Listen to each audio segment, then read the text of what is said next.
আসসালামু আলাইকুম সকলকে। আশা করছি তোমরা সকলেই আলহামদুলিল্লাহ ভালো আছো। আজকে আমি তোমাদেরকে পড়াবো কোষ বিভাজন অধ্যায়টির মিওসিস টপিকটা, এবং মাইটোসিস টপিকটা তোমাদের আগের ক্লাসে পড়ানো হয়েছে। চলো শুরু করি। তাহলে আমার সাথে লিখে ফেলো মিওসিস।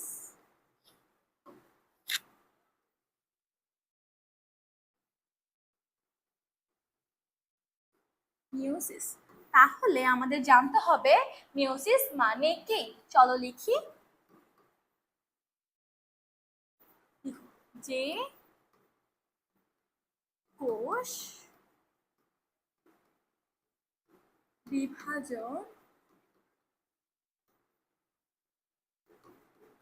প্রক্রিয়ায়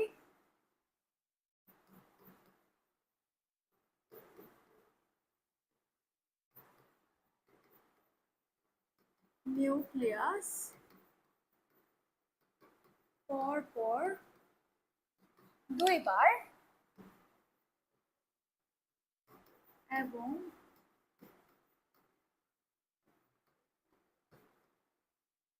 ক্রোমোজোম মাত্র একবার বিভাজিত হয়ে বিভাজিত হয়ে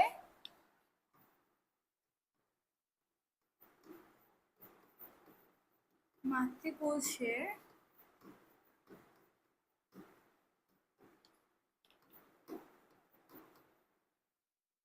ক্রোমোজোম সংখ্যা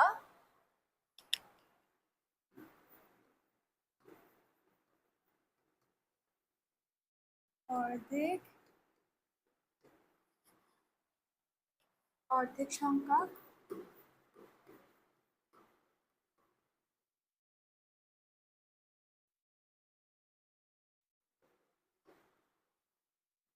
ক্রোমোজোম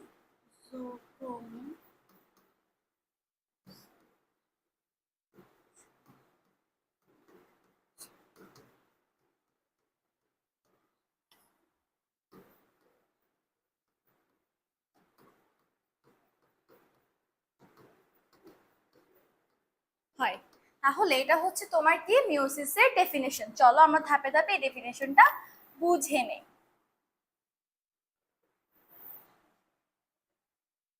দেখো এখানে কি বললো, এখানে বললো হচ্ছে তোমার যে কোষ বিভাজন প্রক্রিয়ায়, ধরো কোষ বিভাজন প্রক্রিয়াটা কেমন, একটা থাকবে কি মাতৃকোষ, কি থাকবে মাতৃকোষ। মাতৃকোষটা কি হবে বিভাজিত হবে, বিভাজিত হয়ে দুটি অপত্য কোষে পরিণত হবে। এটা হচ্ছে কি তোমার বিভাজন প্রক্রিয়া। এখন কি বললো, যে কোষ বিভাজন প্রক্রিয়ায় নিউক্লিয়াস পর পর দুবার বিভাজিত হয়। নিউক্লিয়াস পর পর কয়বার বিভাজিত হয়? দুইবার। ধর মাতৃকোষের মধ্যে আছে একটা নিউক্লিয়াস, ঠিক আছে, এটা একবার বিভাজিত হবে। ধর এটা হচ্ছে কি প্রথম বিভাজন, এটা কি প্রথম বিভাজন। এখন আমাকে বললো কি নিউক্লিয়াস পরপর দুইবার বিভাজিত হবে, তাহলে আমাদেরকে অবশ্যই দ্বিতীয় বিভাজন করতে হবে। দ্বিতীয় বিভাজন, ঠিক আছে। নিউক্লিয়াসের দ্বিতীয় বিভাজনে কি হবে, এই যে তোমার অপত্য কোষটা আছে, অপত্য কোষটা আবার বিভাজিত হবে। অপত্য কোষটা কি হবে, আবার বিভাজিত হলো। অপত্য কোষটা আবার বিভাজিত হলো। এটা হচ্ছে কি তোমার দ্বিতীয় বিভাজন। তাহলে কি বললো, নিউক্লিয়াসে পরপর দুবার বিভাজিত হবে। তাহলে এই যে নিউক্লিয়াসটা একবার বিভাজিত হলো, আবার বিভাজিত হবে। তাহলে এই যে আমরা নিউক্লিয়াসটাকে আবার দুবার বিভাজিত করলাম। তাহলে দেখতেই পাচ্ছ নিউক্লিয়াসটা কয়বার বিভাজিত হয়েছে, একবার দুবার। নিউক্লিয়াসটা কয়বার বিভাজিত হয়েছে, দুইবার। এবং ক্রোমোজোম মাত্র একবার বিভাজিত হবে। এবং ক্রোমোজোম কয়বার বিভাজিত হবে, মাত্র একবার। দেখো ধরো মাতৃকোষের মধ্যে তোমার ক্রোমোজোম আছে কয়টা, চারটা বা দুই জোড়া। এই যে আমি এঁকে নেই, এই যে দুইটা ক্রোমোজোম দুইটা ক্রোমোজোম, তাহলে কয়টা আছে, চারটা ক্রোমোজোম আছে, ঠিক আছে। এখন আমাকে বললো ক্রোমোজোম মাত্র একবার বিভাজিত হবে। এই যে দেখো ক্রোমোজোমটাকে আমরা একবার মাত্র বিভাজন করলাম। এই যে ক্রোমোজোমকে আমরা একবার বিভাজিত করলাম। তাহলে ক্রোমোজোমকে একবার বিভাজিত করলে কি হয়, এই যে প্রথম জোড়াটা আসলো এখানে, দ্বিতীয় জোড়াটা আসলো এখানে। তাহলে দেখতেই পাচ্ছ এখানে তোমাদের কি হলো, ক্রোমোজোমের হ্রাস পেলো বা ক্রোমোজোম অর্ধেক হলো। ক্রোমোজোম অর্ধেক হলো বা হ্রাস পেল। তাহলে তোমরা এখান থেকে বুঝতে পারছো কি তোমাদের হচ্ছে কি তোমার নিউক্লিয়াস কয়বার বিভাজিত হলো, দুবার বিভাজিত হলো। আর ক্রোমোজোম কয়বার বিভাজিত হলো, মাত্র একবার বিভাজন হলো। ঠিক আছে, এই যে তোমার ক্রোমোজোম মাত্র একবার বিভাজিত হয়েছে, এই কারণে এটাকে বলা হয় কি হ্রাসমূলক বিভাজন। কি বলা হয়? হ্রাস বিভাজন, বিভাজন। তাহলে দেখো এই যে তোমার প্রথম বিভাজন মানে হচ্ছে কি মিওসিস এক। মিওসিস একের মধ্যে কোন ধরনের বিভাজন হয়? প্রথম বিভাজন। এখন প্রথম বিভাজনের মধ্যে কি হয় দেখতেই পাচ্ছ, তোমার ক্রোমোসোম সংখ্যা কি হয়ে যায়? অর্ধেক হয়ে যায়। তাহলে ক্রোমোসোম সংখ্যা যদি অর্ধেক হয়ে যায় তাহলে এটাকে কি বলবো আমরা? হ্রাসমূলক বিভাজন। মানে ক্রোমোসোম সংখ্যা হ্রাস পাইছে, তার কারণে আমরা বললাম কি হ্রাসমূলক বিভাজন। তাহলে প্রথম বিভাজন শেষ। নিউক্লিয়াস পরপর দুইবার বিভাজিত হয় এবং ক্রোমোজোম মাত্র একবার। এই যে দেখো ক্রোমোজোম একবার বিভাজিত হয়ে গেল, আর দ্বিতীয়বার কি বিভাজিত হবে? হবে না। তার কারণে ক্রোমোজোম যতটা আছে ততটা আমরা কি করে দেব? এঁকে ফেলবো। তাহলে ক্রোমোজোম দুইটা দুইটা করে আমরা এঁকে ফেলবো, যা আছে তা আমরা কি এঁকে ফেলবো।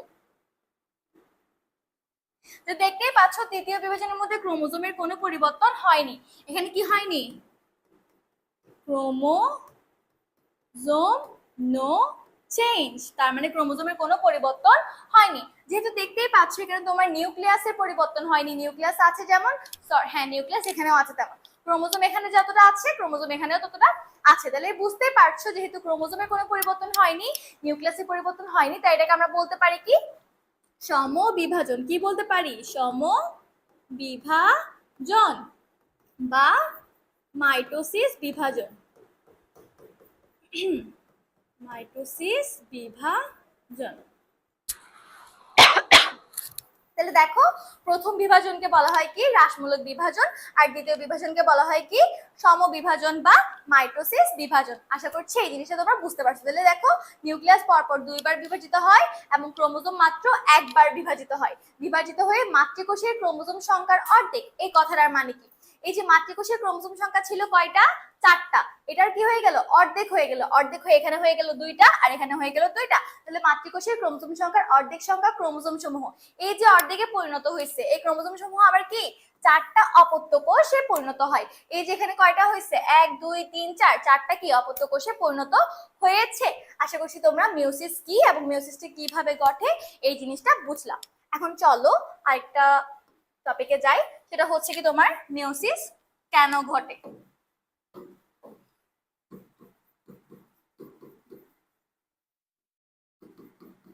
মিওসিস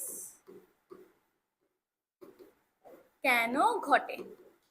কোয়েশ্চেন হচ্ছে কি মিওসিস কেন ঘটে। তাহলে দেখো ধরো আমাদের যদি মিওসিস না ঘটতো তাহলে কি হতো? তাহলে হচ্ছে প্রজাতি কি বা জীবজগৎ কি তোমার জীবজগতের অস্তিত্ব টিকে থাকতো না বা প্রজাতি বিলুপ্ত হয়ে যেত। তাহলে কি লিখো আমার সাথে? মিওসিস না ঘটলে কি হতো?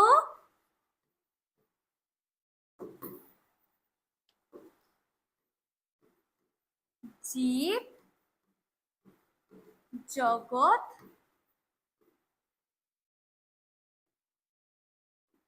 জগৎ টিকে থাকতো না। জীবজগৎ টিকে থাকতো না, অর্থাৎ প্রজাতি বিলুপ্ত হয়ে যেত। প্রজাতি বিলুপ্ত হয়ে যেত। কেন হয়ে যেত? দেখো ধরো এটা হচ্ছে কি তোমার একটা 2n বিশিষ্ট কোষ, ঠিক আছে? এরপর হচ্ছে এটা একটা 2n বিশিষ্ট কোষ। যখন এরা মিলিত হবে তখন কি তৈরি হবে? এখানে 4n বিশিষ্ট একটা 4n ক্রোমোজোম বিশিষ্ট একটা কোষ তৈরি হয়ে যাবে। তাহলে দেখতেই পাচ্ছ 2n is equal to 4n। এটা কি কখনো পসিবল? আমাদের প্রাকৃতিকভাবে কি এটা কখনো সম্ভব? সম্ভব না। এখানে আমাদের মিওসিস ঘটাতে হবে। আমি তোমাদের এখন দেখাই যদি আমাদের মিওসিস না ঘটতো বা এরকম পরপর করে কি ক্রোমোজোম সংখ্যা যদি বাড়তে থাকতো, ক্রোমোজোম সংখ্যা যদি 4n থেকে 8n হতো, 8n থেকে 16n হতো, মানে এখানে যদি কি হতো ক্রোমোজোম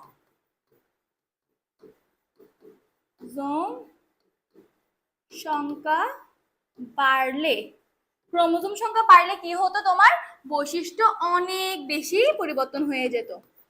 বৈশিষ্ট্য অনেক পরিবর্তন হয়ে যেত, চেঞ্জ হতো। তাহলে বৈশিষ্ট্য যদি অনেক বেশি পরিবর্তন হয়ে যেত তাহলে কি এটা কি মানে এক্সিস্ট করতো? করতো না। তার কারণে আমাদের এই জিনিসটা ঘটতে দেওয়া যাবে না। কিন্তু একটি হচ্ছে ব্যতিক্রমী একটি ওয়ার্ড আছে, আমি তোমাদেরকে দেখাই।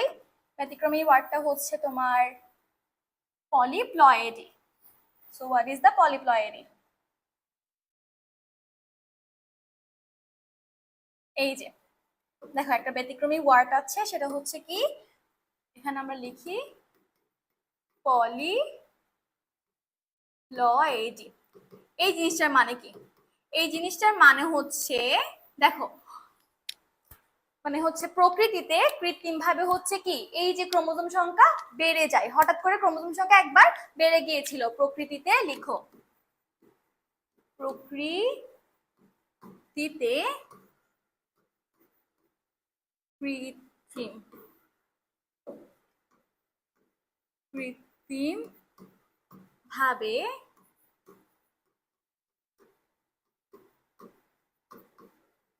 ক্রোমোজোম সংখ্যা দ্বিগুণ হওয়ার ঘটনা। দেখো একসময় হয়েছিল কি প্রকৃতির মধ্যে কৃত্রিম ভাবে ক্রোমোজোম সংখ্যা কি হয়ে গেল? দুই গুণ হয়ে গেল। দুই গুণ হয়ে কি হলো? 4n হয়ে গেল বা 3n হয়ে গেল, এরকম একটা কি এরকম হয়ে যাওয়ার ঘটনাকে বলা হয় কি পলিপ্লয়েড। এই যে এরকম আকার ধারণ করেছে। এখন এটা কে ধারণ করেছে? এটা হচ্ছে তোমার একটা ব্যতিক্রমী কি ব্যাঙ ধারণ করেছে। ধরো একটা সাধারণ ব্যাঙের মধ্যে এই জিনিসটা ধরা পড়ছে। সাধারণ ব্যাঙ, সাধারণ ব্যাঙের মধ্যে কি এই জিনিসটা ধরা পড়লো। এবং সাধারণ ব্যাঙের মধ্যে হচ্ছে কোন ধরনের বিভাজনটা হয়েছে? সাধারণ ব্যাঙটা হচ্ছে তোমার কি 4n এ পরিণত হয়েছে এবং এটা কি ব্যতিক্রমী ব্যাঙ হিসেবে পরিণত হয়েছে। ব্যতিক্রমী ব্যাঙ। তাহলে দেখো সাধারণ ব্যাঙটার নাম ছিল হচ্ছে জেনোপাস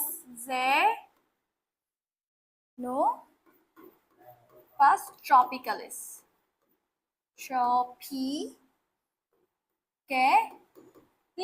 তাহলে কি সাধারণ ব্যাঙ কার মধ্যে দেখা গিয়েছে? এটা জেনোপাস ট্রপিক্যালিস। এবং এটা হচ্ছে ব্যতিক্রমী ব্যাঙ হিসেবে কোনটাতে পরিণত হয়েছে? জেনোপাস লেভাস, রাইট? লেভাস। তাহলে দেখো তাহলে হচ্ছে কি তোমার এই যে ক্রোমোজোম সংখ্যা প্রাকৃতিক ভাবে হচ্ছে বা প্রকৃতিতে কৃত্রিম ভাবে এই সংখ্যা কি হয়ে গেল? দুই গুণ হয়ে গেল। এবং ব্যাংকটার নাম কি ছিল? সাধারণ ব্যাংকটার নাম ছিল জেনোপাস ট্রপিক্যালিস। এটার মধ্যে হচ্ছে কি তোমার ক্রোমোজোম সংখ্যা হঠাৎ করে কি হয়ে গেছে? বেড়ে গেছে। বেড়ে যাওয়ার পর নতুন প্রজাতির একটা ব্যতিক্রমী ব্যাঙ সৃষ্টি হয়ে গেছে। আর ওই যে তোমার ব্যতিক্রমী ব্যাংকটার নাম কি ছিল? জেনোপাস ল্যাভিস। বুঝতে পারছো? তাহলে এই জিনিসটাকে বলা হয় কি পলিপ্লয়েডি। তাহলে হচ্ছে কি আমাদের এখানে কি পড়লাম? মিওসিস কেন ঘটে বা মিওসিস কেন ঘটে না। দেখো মিওসিস কেন ঘটে? মিওসিস যদি না ঘটতো তাহলে কি জীব জগতের অস্তিত্ব টিকে থাকতো না, বা তোমার প্রকৃতিতে প্রজাতি কি হয়ে যেত? বিলুপ্তি হয়ে যেত। এক সময় দেখা গিয়েছে কি তোমার হচ্ছে 2n বিশিষ্ট ক্রোমোজোম আর 2n বিশিষ্ট ক্রোমোজোম কি যুক্ত হয়ে 4n কি বিশিষ্ট ক্রোমোজোম সৃষ্টি করে ফেলছে। তাহলে কি প্রকৃতিতে কৃত্রিম ভাবে ক্রোমোজোম সংখ্যা কি বেড়ে গেল। হঠাৎ করে যে বেড়ে যাওয়ার প্রক্রিয়া, এটাকে বলা হয় কি পলিপ্লয়েডি। আর এই পলিপ্লয়েডি এটা দেখা গেছে কোন জায়গায়? এটা দেখা গেছে হচ্ছে তোমার জেনোপাস ট্রপিক্যালিস। জেনোপাস ট্রপিক্যালিসের মধ্যে দেখা গেল। এই যে তোমার জেনোপাস ট্রপিক্যালিস একটা ছিল কি সাধারণ ব্যাঙ, হঠাৎ করে দেখা গেছে এই ব্যাঙের মধ্যে কি হয়ে গেল? ক্রোমোজোম সংখ্যা বেড়ে গেল। বেড়ে গেলে তোমার কি 4n বিশিষ্ট ক্রোমোজোম সংখ্যা হয়ে গেল। তখন হচ্ছে ওর নামটা কি দেওয়া হয়েছে? জেনোপাস ল্যাভিস। ব্যতিক্রমী ব্যাংকটার নাম কি দেওয়া হয়েছে? জেনোপাস ল্যাভিস। আশা করছি মিওসিস কেন ঘটে এই জিনিসটা তোমরা বুঝতে পেরেছো।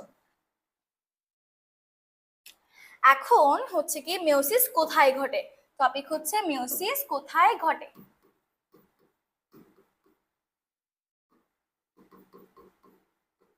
মিওসিস কোথায় ঘটে? আনসার হচ্ছে কি দেখো মিওসিস হচ্ছে প্রথমত উন্নত শ্রেণী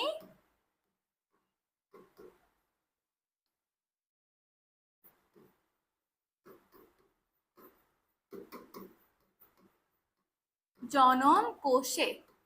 জনন কোষ বলতে কি বুঝায়? জনন কোষ উন্নত শ্রেণীর জনন কোষে। উন্নত শ্রেণীর জনন কোষ বলতে কি বুঝায়? শুক্রাণু প্লাস ডিম্বাণু। এটা কিভাবে হয়? এই যে ধরো এটা হচ্ছে একটা শুক্রাণু, হ্যাপ্লয়েড বিশিষ্ট একটা শুক্রাণু, এই যেটা হচ্ছে একটা কি ডিম্বাণু, হ্যাপ্লয়েড বিশিষ্ট একটা ডিম্বাণু, ঠিক আছে? তাহলে এরা যখন কি হবে? মিলিত হবে। এরা যখন কি হবে? মিলিত, তখন মিলিত হয়ে কি সৃষ্টি হবে? জাইগোট। জাইগোট এটা হচ্ছে কি ডিপ্লয়েড, ঠিক আছে? এটা হচ্ছে কি ডিপ্লয়েড। এই যে তোমার মিওসিস কোথায় ঘটে? একটা হচ্ছে কি উন্নত শ্রেণীর জনন কোষে। উন্নত শ্রেণীর জনন কোষ বলতে কি বোঝানো হয়েছে? শুক্রাণু আর ডিম্বাণু। এখন হচ্ছে কি শুক্রাণু হচ্ছে কি হ্যাপ্লয়েড আর ডিম্বাণু হচ্ছে কি হ্যাপ্লয়েড। যখন এই হ্যাপ্লয়েডটা কি হবে? যুক্ত হবে, তাহলে তৈরি হবে কি একটা মিলিত, মিলিত হয়ে কি হবে? জাইগোট তৈরি হবে। আর জাইগোটটা হচ্ছে কি ডিপ্লয়েড। পরবর্তীতে এই ডিপ্লয়েড আসলে কি হবে? বিভাজিত হওয়ার পরে 4টা অপত্য কোষে পরিণত হবে। এটাই হচ্ছে মিওসিস বিভাজন। বা মিওসিস বিভাজন কোথায় ঘটে? উন্নত শ্রেণীর জনন কোষে ঘটে। আর কোথায় ঘটে? 1 নাম্বার তো এখানে ঘটে। আর ঘটে হচ্ছে তোমার সুপুষ্পক উদ্ভিদে। আর ঘটে কই? সুপুষ্পক, সপুষ্পক, সরি।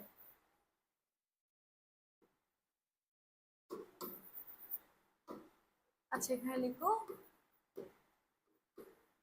পরাগধানী ও ডিম্বকে। ডিম্বকে। এখন দেখো আর কোথায় ঘটে? আর ঘটে হচ্ছে পরাগধানী ও ডিম্বকে। এখন দেখো পরাগধানী, ধরো পরাগধানী হচ্ছে কি? পরাগধানী হচ্ছে তোমার কি 2n বিশিষ্ট, আর ডিম্বক হচ্ছে কি 2n বিশিষ্ট। মানে এরা কি থাকে? ডিপ্লয়েড আকারে থাকে। তাহলে সুপুষ্পক কি আকারে থাকে? ডিপ্লয়েড আকারে থাকে। এখন দেখো এই যে পরাগধানীটা থেকে কি হবে? বিভাজিত হয়ে 4টা অপত্য কোষে পরিণত হবে। 1 2 3 4, 4টা অপত্য কোষ সৃষ্টি হয়েছে। আর ডিম্বকের ক্ষেত্রে এটা বিভাজিত হয়ে কয়টা সৃষ্টি হবে? 4টা। 1টা 2টা 3টা 4টা। আর 4টার মধ্যে দেখা যাবে কি তোমার 3টা কি হয়? ডিম্বকের ক্ষেত্রে 3টা কি হয়? এই যে 3টা কি হয়? 3টা নষ্ট হয়। 3টা কি হয়? নষ্ট হয়। 3টি নষ্ট, 3টি কি হয়? নষ্ট হয়। বাকি একটা থাকে কি? ডিম্বক। বাকি একটি থাকে কি? ডিম্বক। তাহলে আমরা এখানে দেখেছি কি উন্নত শ্রেণীর ক্ষেত্রে তোমার জনন কোষে মিওসিস ঘটে, আর পরাগধানী ও ডিম্বকের ক্ষেত্রে মিওসিস ঘটে। এখন দেখো নিম্ন শ্রেণীর ক্ষেত্রে কোথায় কোথায় মিওসিস ঘটে? এখন হচ্ছে তোমার নিম্ন শ্রেণীর ক্ষেত্রে শৈবাল, ব্যাকটেরিয়া, এখানের মধ্যে কি ঘটে? মিওসিস ঘটে। এখন দেখো শৈবাল আর ব্যাকটেরিয়া এরা কি আকারে থাকে? এরা হচ্ছে তোমার কি হ্যাপ্লয়েড আকারে থাকে। কি আকারে থাকে? হ্যাপ্লয়েড বা এন আকারে থাকে। তাহলে ধরো এটা হচ্ছে কি তোমার পুরুষ শৈবাল, ধরো এটা হচ্ছে তোমার পুরুষ শৈবাল, দেন এটা হচ্ছে কি স্ত্রী শৈবাল, স্ত্রী শৈবাল। এখন এরা কি আকারে থাকে? হ্যাপ্লয়েড আকারে থাকে, ঠিক আছে? এখন হচ্ছে কি এরা কি আকারে থাকে? হ্যাপ্লয়েড আকারে থাকে। যখন এরা কি হবে? মিলিত হবে। এখন এরা যদি কি হয়? মিলিত হয়, এরা কি সৃষ্টি করলো? 2n সৃষ্টি করলো। এখন 2nটা পরবর্তীতে আবার বিভাজিত হবে। পরবর্তীতে আবার কি হবে? বিভাজিত হবে। এই যে এই প্রসেসগুলোকে বলা হয় কি? মিওসিস। তাহলে মিওসিস কোথায় কোথায় ঘটে? আমরা দেখতে পেলাম মিওসিস ঘটে হচ্ছে তোমার জনন কোষে, এরপর পরাগধানী ও ডিম্বকে, আর নিম্ন শ্রেণীর ক্ষেত্রে শৈবাল, ব্যাকটেরিয়াতে মিওসিস ঘটে। চলো আমরা ছোট করে আমরা আজকে যা যা পড়েছি তা একটু রিক্যাপ করে নেই। আচ্ছা, প্রথমে হচ্ছে কি মিওসিস। তাহলে মিওসিস কাকে বলে? যে কোষ বিভাজন প্রক্রিয়ায় নিউক্লিয়াস পরপর 2বার বিভাজিত হয়। এই যে নিউক্লিয়াস যেটা আছে, এই যে নিউক্লিয়াস পরপর কয়বার বিভাজিত হয়েছে? 1বার 2বার, 2বার বিভাজিত হয়, এবং ক্রোমোজোম মাত্র 1বার বিভাজিত হয়। এই যে ক্রোমোজোম দেখতে পাচ্ছ এখানে 4টা আছে, 4টা থেকে কি 2টা 2টাতে পরিণত হয়ে গেছে, মানে ক্রোমোজোম সংখ্যা হ্রাস পাইছে, যার কারণে এটাকে বলা হয় কি হ্রাসমূলক বিভাজন। তাহলে ক্রোমোজোম কি 1বার বিভাজিত হয়ে মাতৃকোষের ক্রোমোজোম সংখ্যার অর্ধেক সংখ্যা, মাতৃকোষের যতটা আছে তার অর্ধেক সংখ্যা ক্রোমোজোম কি আবার 4টি অপত্য কোষে পরিণত হয়েছে। এই যে 4টা অপত্য কোষে পরিণত হয়েছে। যখন দ্বিতীয় বিভাজন হইল হলো তখন হচ্ছে কি ওখানের মধ্যে ক্রোমোজোমের কোনো পরিবর্তন হয়নি, ক্রোমোজোমের কোনো পরিবর্তন হয়নি। যেহেতু কোনো পরিবর্তন হয়নি যার কারণে আমরা তাকে বলতে পারি সমবিভাজন বা মাইটোসিস বিভাজন। এরপর দেখো মিওসিস কেন ঘটে। এখন হচ্ছে কি মিওসিস না ঘটলে কি হতো, জীবজগৎ টিকে থাকতো না বা প্রজাতি বিলুপ্ত হয়ে যেত। তাহলে মিওসিস কেন ঘটে, মিওসিস ঘটে হচ্ছে জীবজগৎ যাতে কি টিকে থাকতে পারে বা প্রজাতি যাতে কি খাপ খাওয়াতে পারে। তাহলে কি যখন হচ্ছে তোমার 2n থেকে 4n সৃষ্টি হবে বা ক্রোমোজোম সংখ্যা হঠাৎ করে বেড়ে যাবে, হঠাৎ করে বেড়ে গেলে কি হবে, বৈশিষ্ট্য কি হয়ে যাবে, অনেক বেশি পরিবর্তন হয়ে যাবে, যেটা কিন্তু প্রকৃতিতে হতে দেওয়া যাবে না। কিন্তু এক সময় দেখা গিয়েছিল হঠাৎ করে এই ক্রোমোজোম সংখ্যা বেশি হয়ে গেছিল। কার ক্ষেত্রে দেখা গিয়েছে এটা, একটা সাধারণ ব্যাঙের ক্ষেত্রে। আর ব্যাঙটার নাম কি ছিল, জ্যানোপাস ট্রপিক্যালিস। কি ছিল, জ্যানোপাস ট্রপিক্যালিস। আর এই নামটা পরিবর্তিত হয়েছে কি, জ্যানোপাস ল্যাভিস। বুঝতে পারছো? এই যে এটাকে বলা হয় কি, পলিপ্লয়েডি। এই ওয়ার্ডটা তোমরা মনে রাখবা, পলিপ্লয়েডি কি। এরপর হচ্ছে আমরা দেখেছি মিওসিস কোথায় ঘটে। মিওসিস ঘটে হচ্ছে তোমার উন্নত শ্রেণীর ক্ষেত্রে, জনন কোষে আর পরাগধানী ডিম্বকে। তাহলে উন্নত শ্রেণীর ক্ষেত্রে কোথায় কোথায় ঘটছে, জনন কোষে, পরাগধানী ও ডিম্বকে বা সপুষ্পক উদ্ভিদের ক্ষেত্রে। আর জনন কোষ মানে কি, আমরা কি বুঝি, শুক্রাণু ডিম্বাণু, এরা যখন মিলিত হবে তাহলে জাইগোট সৃষ্টি হবে। এরপর হচ্ছে তোমার কি মিওসিস বিভাজন হবে। আর পরাগধানী আর ডিম্বকের ক্ষেত্রে কি হবে, পরাগধানী আর ডিম্বক থাকে সবসময় কি এই যে 2n বা ডিপ্লয়েড আকারে থাকে। এরপর এরা বিভাজিত হবে, শেষ। এরপর হচ্ছে নিম্ন শ্রেণীর ক্ষেত্রে আমরা কোথায় কোথায় দেখি, শৈবাল ব্যাকটেরিয়াতে দেখি। আর এরা সবসময় কোন আকারে থাকে, হ্যাপ্লয়েড আকারে থাকে। তাহলে পুরুষের শৈবাল থেকে হ্যাপ্লয়েড আসলো, স্ত্রী শৈবাল থেকে হ্যাপ্লয়েড আসলো, তারপর হচ্ছে কি যুক্ত হয়ে কি ডিপ্লয়েডে পরিণত হলো এবং ডিপ্লয়েডে পরবর্তীতে বিভাজিত হবে। এটাই হচ্ছে তোমাদের আজকের ক্লাসের শেষ টপিক। আশা করছি তোমরা এই অধ্যায়টি খুব ভালোভাবে বুঝেছো। দেখা হচ্ছে পরবর্তী ভিডিওতে। আসসালামু আলাইকুম।